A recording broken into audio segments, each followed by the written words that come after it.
Okay. Well, good evening. It's good to see you. It's great to be here. I've been in the back talking with Jamie and John, the speakers for tomorrow. I haven't heard those guys preach before, but if they can preach like they can talk, it's going to be a great day tomorrow. There's some awesome guys. And I loved Mark's message earlier this evening. Wasn't that good?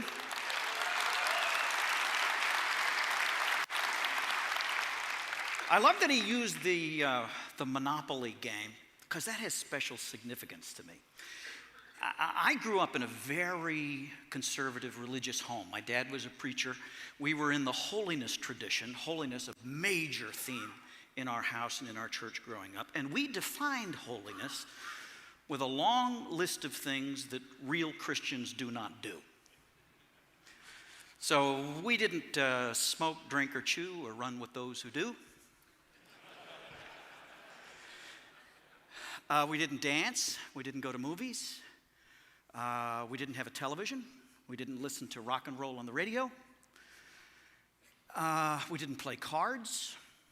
My father would not allow any game in the house that involved the use of dice, which ruled out Monopoly, until we discovered the spinner. The spinner was legal.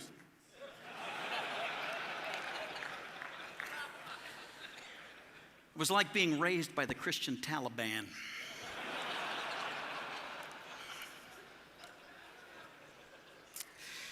Another thing my father wouldn't allow in the house, he was big on this, and I don't know where it came from, but he would not allow comic books. He was convinced that comic books were the gateway to hell. So there was no Superman, no Spider-Man, no Batman in our house, no caped crusaders in tights, no sir. The only heroes that were allowed in our house were Bible heroes. Jesus, of course, the original superhero, and Samson, who I first encountered in the full-page color illustrations in Eggermeyer's family Bible story book that my father read to us from every morning during family devotions. And I can still see those pictures. To me, as a kid, Samson was the ideal man. I mean, he had this fabulous physique, chiseled features, great hair. Samson was invincible in battle and irresistible to women. I, on the other hand, was a skinny kid with glasses who sometimes got pushed around on the playground by bullies. Girl bullies.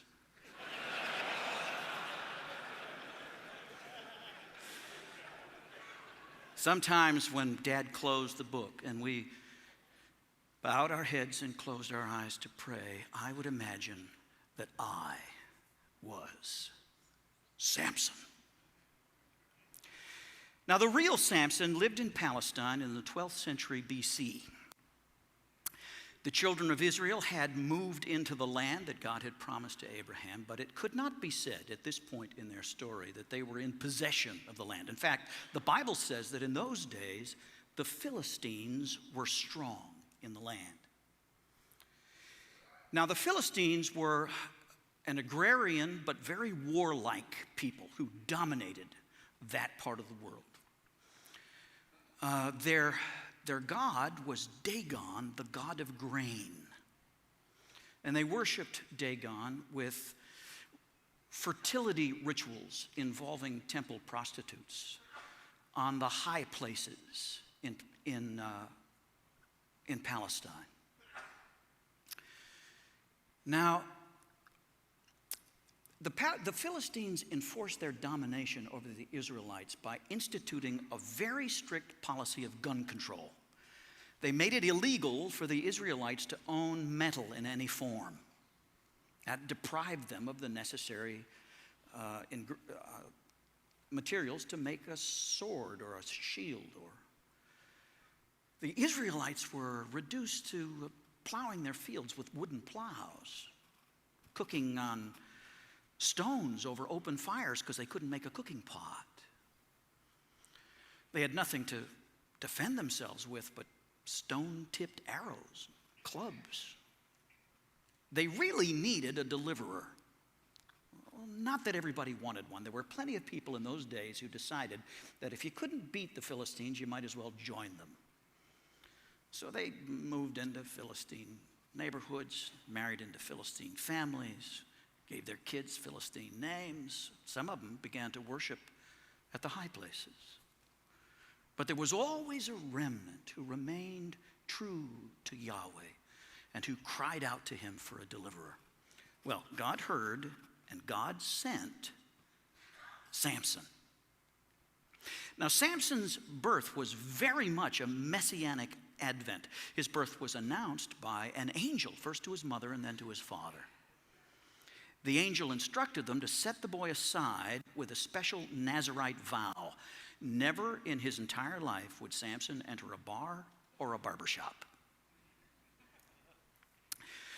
Well, Samson grew up knowing that he was special. His parents told him early about his destiny, and they indulged him. They really dismissed his tantrums as the birthright of a gifted child. And when he came of age, Samson set about fulfilling his destiny. He adopted a very confrontational tone. Samson went out of his way to pick fights with the Philistines. One time, we're told, he went out and caught 300 foxes. I don't know how he did it. Then he put them together in pairs, tied their tails together, and then he tied torches to the tails, lit the torches, and set the foxes loose in the grain fields of the Philistines. This wasn't eco-terrorism, this was a religious attack. The Philistines were furious. They responded immediately. They invaded. The poor Israelites came out of their villages to see the approach of this glittering Philistine army. They were no match for them. They couldn't defend themselves. The Philistines gave them an offer, an ultimatum, really. They said, "Give us Samson and we'll let the rest of you live." So 2,000 of Samson's countrymen went to find him. It wasn't hard to find him. He wasn't hiding. He was hanging out in his condo, a little cave he'd bought in Edom. When they told him what the Philistines wanted, he said, "Well, I guess you better take me to them then. I'll tell you what, I got some new rope here. Tie me up. Take me to the Philistines." So they did. Samson was delivered bound into the field headquarters of the Philistine army by 2,000 unarmed Israelites. And when they got there, something amazing happened. The Bible says that the Spirit of the Lord came upon Samson with power. And when it did, he snapped those ropes like they were thread. And then, looking around for anything that he could use as a weapon, he picked up what turned out to be the jawbone of a dead donkey. And with nothing more than that, he attacked and killed 1,000 Philistines. It was phenomenal. Phenomenal. Nobody had ever done anything, even close to that. The Philistines were terrified. The Israelites were electrified. Overnight, Samson became the leader of Israel. And he went on to judge Israel for the next 20 years. By that, the Bible means that for 20 years, Samson was the head of all things in Israel, religious, civil, and military. Now, here's the interesting thing. The Bible never gives us any indication that Samson ever shirked his professional responsibilities.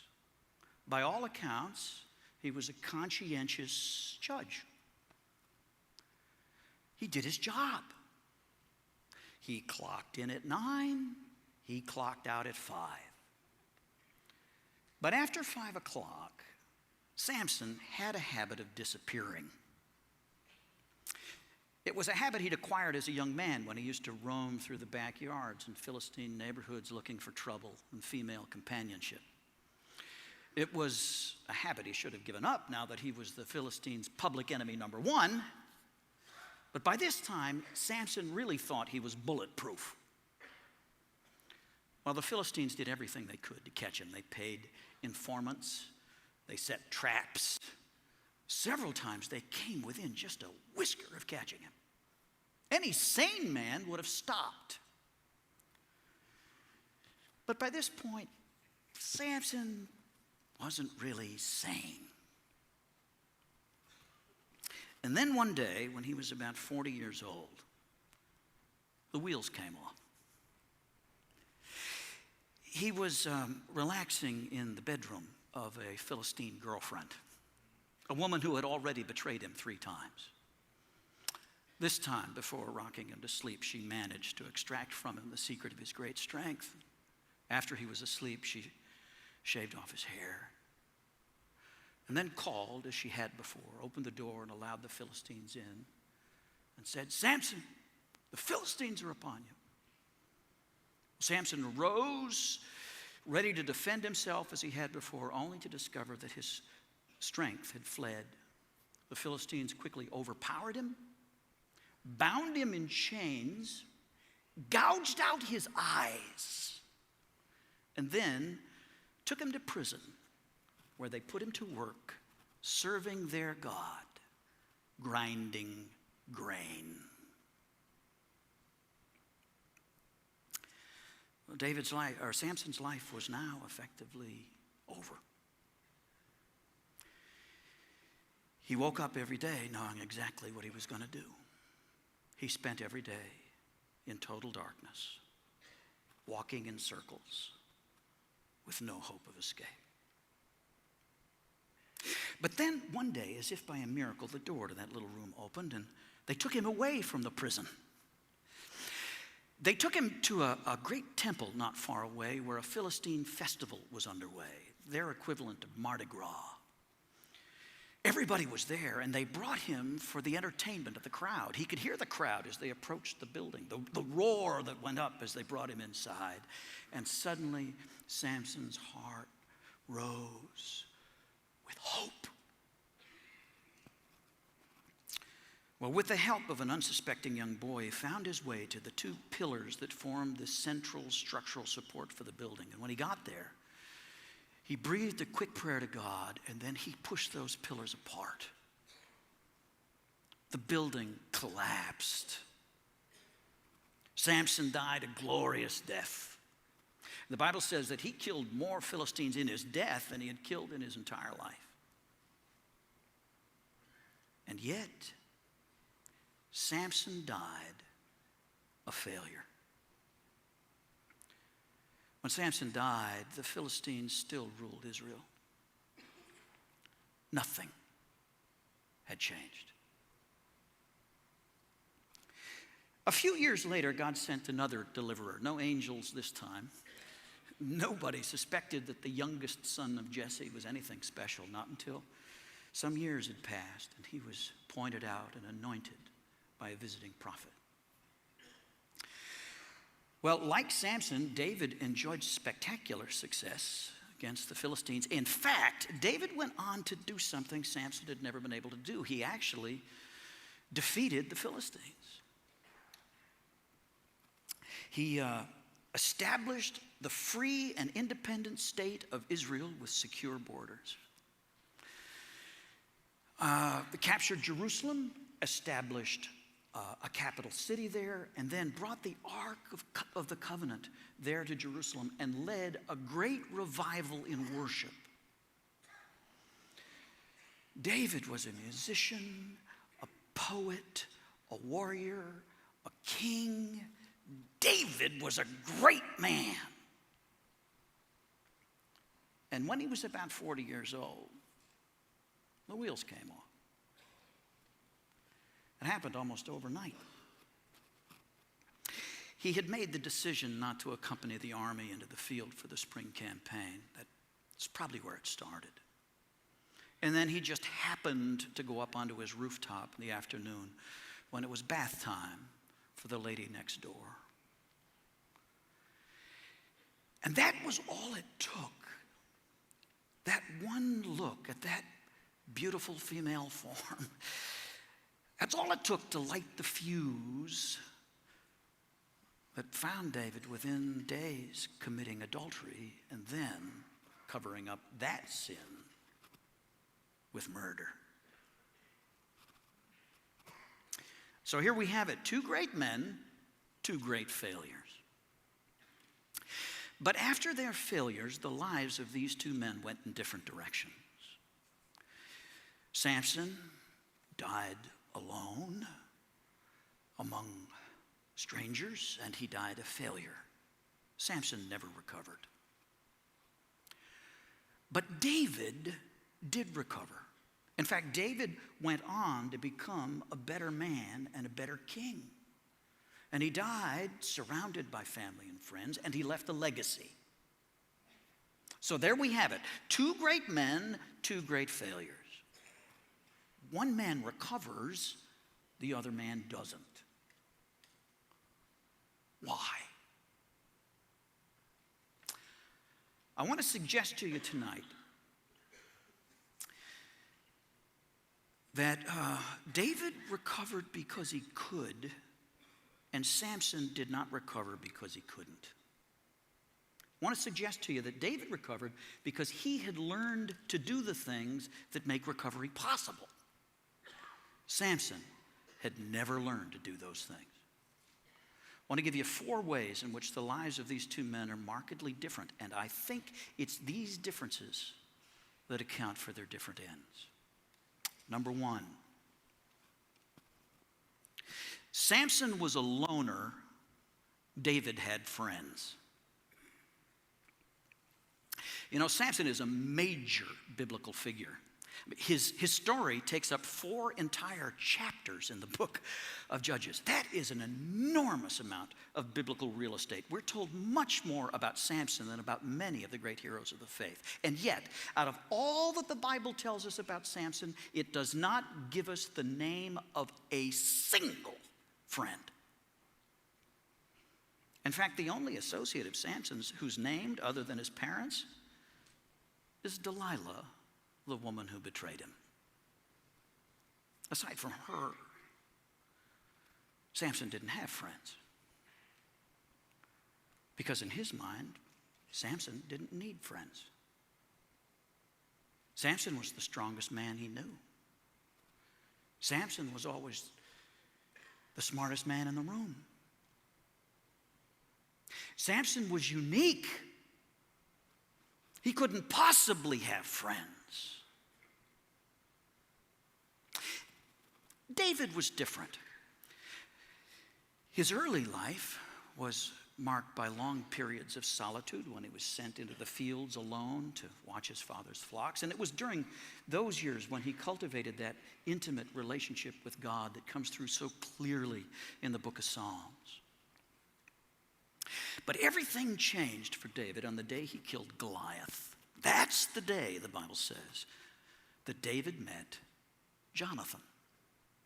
The Bible paints the scene for us very vividly. Here's the giant lying dead on the field. David has taken his head. The Philistines are in full flight. The Israelites, those that aren't chasing the Philistines, are gathered around this young hero. They are jubilant. They are high-fiving him. And off to the side stands the crown prince, Jonathan, next in line for the throne. Anybody with any political sense can see that Jonathan now has a rival. And if he's going to be strategic, he needs right now to start taking steps to isolate David and eliminate him. But Jonathan doesn't do that. Instead, Jonathan approaches David and he does 2 remarkable things. First, he takes off his armor, that is to say, his defenses, and he gives his armor to David. Then he takes his sword and his knife and his bow and his arrows, things that David can hurt him with, And he gives him those too. Then, on the basis of that vulnerability, he offers a friendship. Well, David and Jonathan made a covenant that day. A covenant that saved both their lives on more than one occasion. A covenant that outlived them both.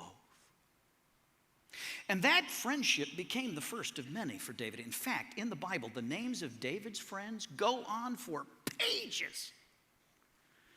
He had his 3, his 30, his 300.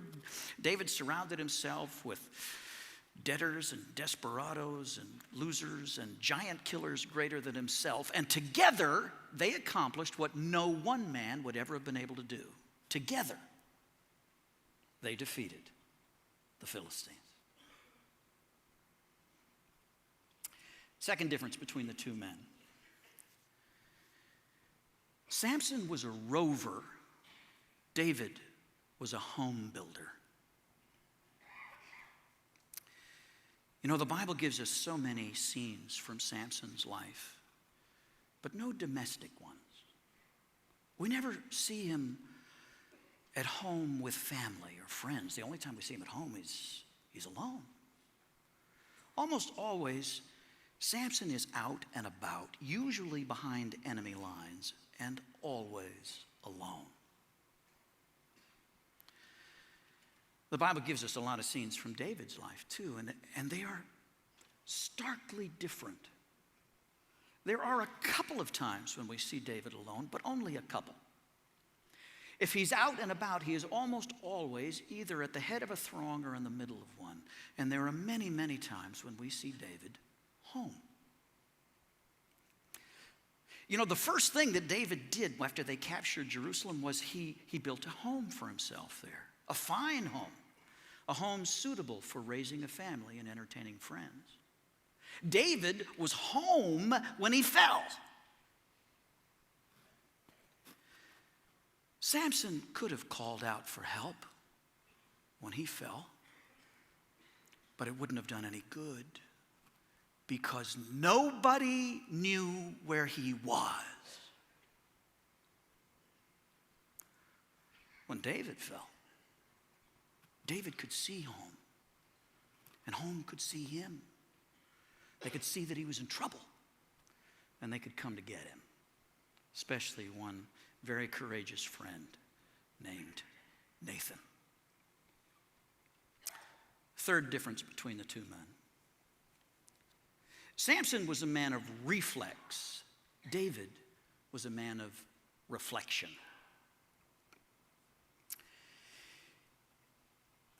If you've read the Old Testament lately, you probably have noticed that all the major characters pray a lot. Have you noticed that? Reading the Bible is kind of like watching a Hollywood musical, where the dialogue is always interrupted by song, except in the Old Testament, people are always praying. These big, long, repetitive prayers. Everybody prays. Everybody except Samson. 4 entire chapters, one prayer. That desperate, God help me, seconds before he died. Other than that, Samson didn't really talk to God. Samson really didn't talk to anybody. Because Samson was Samson. He kept it all in here. He was the strong, silent type. Another way of saying he was emotionally constipated. Now, David, from the time he was a boy, was different. From the time he was a boy, he just lived out loud.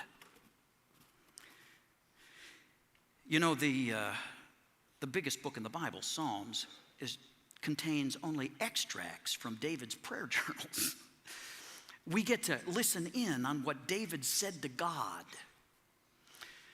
Now, I don't know how long it's been since you tried to read all of the book of Psalms. If you read all of them, if you don't read them selectively, it's amazing what's in there. Did you know that more than half of the Psalms are laments? It isn't all just happy, clappy stuff. Now, when he was full of faith, when he was rejoicing, he said so. But when he was angry and in despair, he said so. When he was afraid, he said so. When he was mad at God and felt that God had betrayed him, he said so. When he wanted God to kill his enemies and their kids, he said so. And the interesting thing is that became the songbook. That was the hymn book of ancient Israel. So when King David ran into one of his brothers who was having a hard day, he didn't just give him a happy, clappy song. He'd pull out one of those bluesy ones. Say, you know, I got some words for that. Why don't you sing this? Might help. And David also, he spent a lot of time in introspection. And he prayed prayers like this: search me, O God, and know my heart. Try me, know my secret thoughts. See if there be any wicked way in me, and lead me in the way everlasting. That's not a prayer that Samson would ever have prayed. Samson was blind long before they took his eyes. David lost his sight temporarily when he looked into that blinding flame of lust. But David regained his sight because David really wanted to see. Fourth difference between the two men. Samson made the big plays. David made the little plays. You know, Samson was the original franchise player. He was the guy who could win the game single-handedly. He's the guy who wanted the ball at the end of the game. He always knew he could come back. That's why his heart rose in those few moments before he died. He thought here it was, his chance to redeem his failed life. Yeah, it was the bottom of the ninth. Yeah, there were two out, but he was coming to the plate. And he saw that pitch, and he buried that ball. Problem is, they were more than 4 runs down. Now, David, I think like every man in this room, was not immune to the lure of the big play. We're told that one time late in his life, he was home, he was in his living room playing with his grandkids. Looking around, he got thinking about God's goodness to him, God's kindness. The fact that, all of God's blessing and protection and forgiveness. He was just overwhelmed with gratitude at how good God was to him. And suddenly it struck him. Here I am living in the finest house in Jerusalem, and all God has is that box we used to carry around the desert. Well, that's not right. God should have the finest house in Jerusalem. No, God should have the finest house in the world. That's what I'll do. I will build the finest temple in the world for God. He got so excited. Called in the architects, began to order materials from around the world, and then at some point he got around to bringing the idea to God. And God said, no. I appreciate the thought, but you are not the person to build my temple. Your son can build my temple. Why don't you go spend time with your boy? And that's all it took. David immediately canceled the project, laid everybody off, put all the materials in storage, and went and spent time with his boy. Well, I was 42 years old.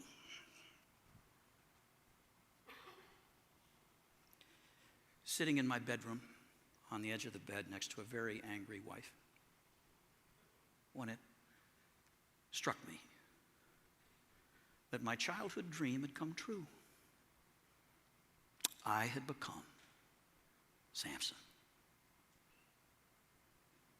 May not look like him, but I was a gifted guy. I'd done a few remarkable things quite a long time ago. But life was essentially over for me and had been for more than a dozen years. I got up every day knowing what I was going to do. I lived in darkness. I walked in circles with no hope of escape. If you've heard me at another PK event, or if you've read Samson and the Pirate Monks or seen the I Am Second video, then you know that what began for me during adolescence as a pretty normal fascination with pornography progressed even on into marriage and into ministry, from softcore porn to hardcore porn, and then to prostitution and commercial sexual activity. I was very careful and I was never caught, but I was so terrified of being discovered that I quit the ministry after 5 years, went into business, had the misfortune to succeed in business. Now, with plenty of money and no accountability, I descended into hell. I did things I never thought I would do. Now, I still went to church. I was faithful in church. I hated my sin. I despised my own hypocrisy. I walked away from my sin 1,000 times. It just always followed me.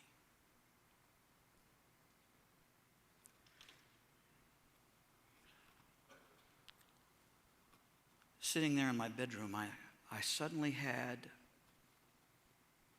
the clarity to know that if there was going to be any hope that my marriage was going to survive, she had just said these words to me: I'm done.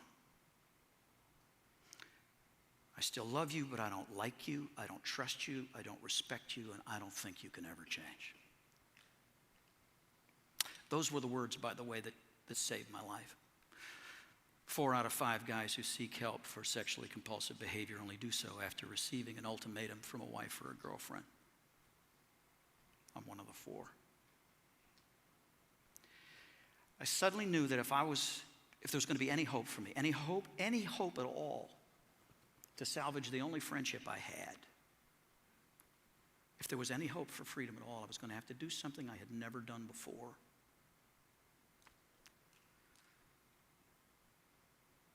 I was going to have to admit that I was Samson. I was going to have to somehow learn to live like David. I was going to have to find somebody I could talk to.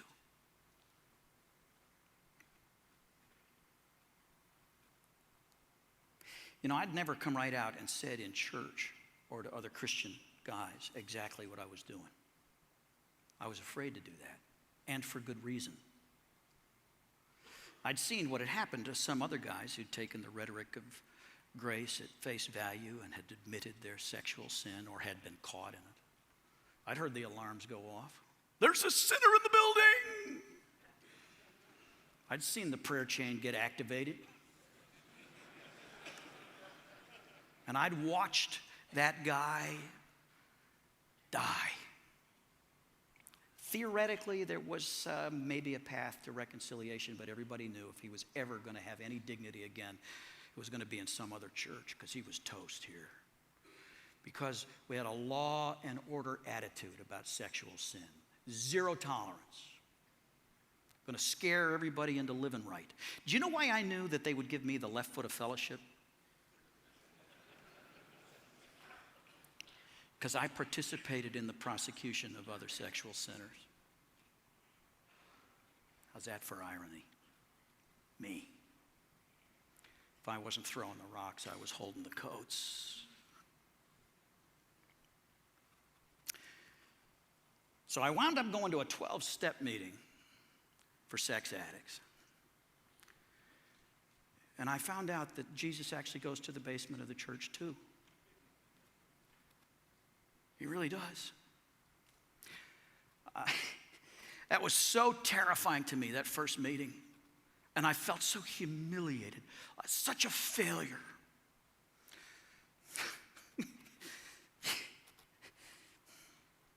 Sit in a circle of folding chairs.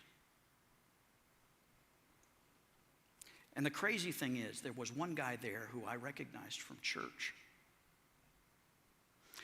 I was new, so they called a newcomer meeting. They said, well, anybody want to go with the new guy and kind of explain the deal? And the guy from church said, I'll go. So he and I went and sat outside on a bench in the early evening. I could hear traffic in the distance. I could hear lawnmowers, my heart pounding a mile a minute, wanting to run. And this guy did two beautiful things. First, he took off his armor and he gave it to me. And then he gave me things I could hurt him with. And then he said, if you want, I'll walk with you a while. He became my first male friend since childhood.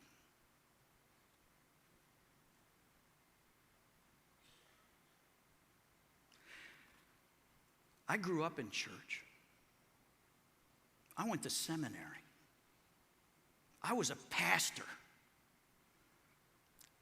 I didn't learn the meaning of grace till I walked into that basement room. You know, these guys had very high sexual standards, higher than those upstairs, frankly. But they couldn't and wouldn't ever kick you out. It took me 3.5 years to stop slipping. But there was one place I could go and talk about it. There were other men there who were not, even if for them sexual sin was in the past, one of the things they told me early on was no matter how far down this road you go, you're always the same distance from the ditch. They know that freedom is a fragile thing, that God only sends it, He only gives it to us a day at a time, and we've got to be humble enough to go out every day and pick it up. And they also knew something that it took me a while to catch on to. They knew that we can only follow God together. Turns out I am a colossal failure as a solo disciple for the very simple reason that Jesus doesn't have any solo disciples. We can only follow Him together. That's the deal. That's why Jesus came, to reconcile us to God and to each other and to reconstitute the family of God. I had spent years begging God for a private solution to my private problem. It made sense to me because I'd grown up with a personal relationship with Christ since I was this tall, going to get saved every summer at camp.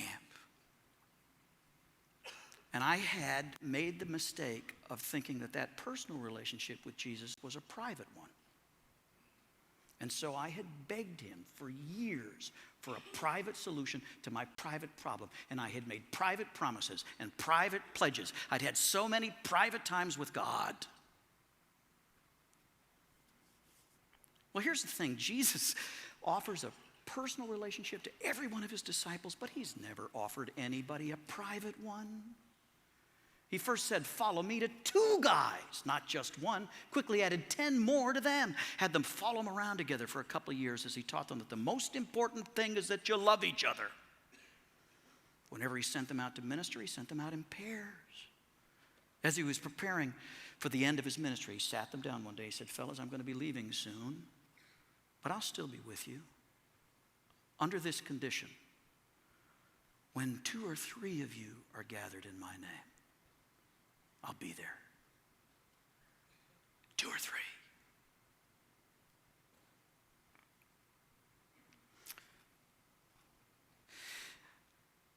Listening to these guys, I mean, they offered me more than preaching. They offered me coaching. I finally learned that the reason I kept going over the edge was I was hitting the brakes way too late. My problem was that my friend saying, you know, Nate, your biggest problem, you think that sex is your problem. I looked at him like he was crazy. I said, are you telling me I don't have a sex problem? Really?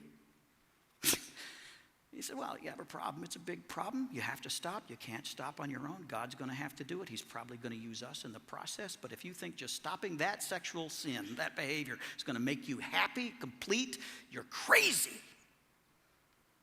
If anything, if you only stop that behavior and nothing else changes, you'll become more miserable and more miserable to be around than you are today, because sex is not your problem. Sex is your favorite solution. Sex is the medication that you've been using to numb the pain caused by your deeper problems, which, by the way, are common to man. So we got a lot to talk about. Idolatry, fear and anger and resentment, self-pity, self-centeredness. And you're a lonely man. You know, I didn't realize how lonely I was until I had friends. I'd numbed myself to the loneliness. I didn't realize how sad I was. I had never listened to my own feelings. I'd held them all in here. And I'd spent years doing irrational things for non-rational reasons, driven by my heart and trying to solve the problems by rational means, living by my head. It wasn't working. But now, in these meetings, and we were Christians. Eventually, we started a group called the Samson Society, Christian guys. And we all love the Bible, and we all appreciate prayer, and we go to prayer meetings, and we do study the Bible, but these meetings are for something else. These meetings are for fellowship. These are for bringing our true selves and talking about our real life and not having theoretical or theological discussions. And in these meetings, I learned how to talk about my sin in the present tense.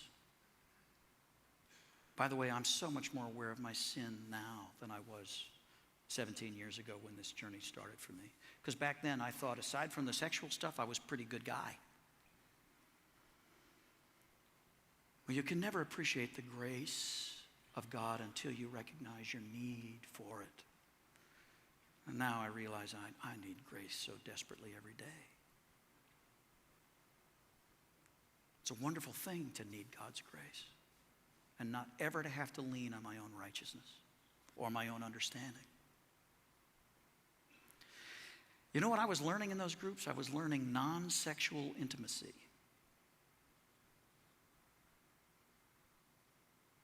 Turns out that has a payoff in marriage.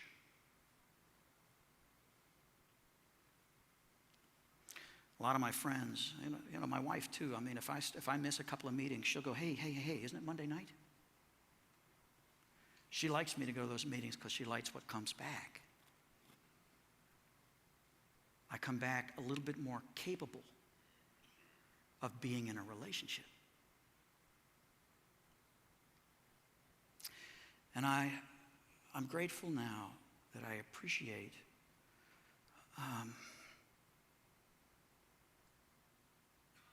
I always thought I had to do great things for God.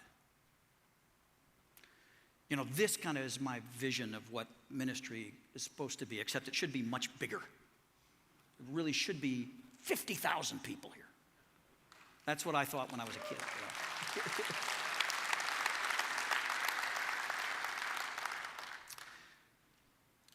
But I want to tell you, if I want to look to see the actual fruit that comes out of my life, that actually, there's nothing that compares with those single conversations that I have over coffee on a daily basis with other men in my town.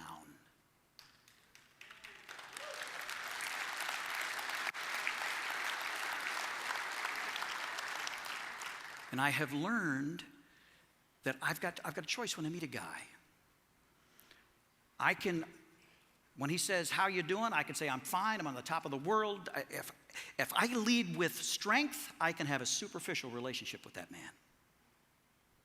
And that's all it will ever be. But if I will lead with my weakness, I want to tell you, that friendship can go deep fast. Because every man is looking for somebody who's safe enough that he can actually open his life up to, that he can talk about his failure and his disappointment and his fear, and that's what we're made to do. I hope for you this weekend it starts. I hope that this weekend, either in this room or outside this room, you have a conversation with another man that goes deeper than any you've had before.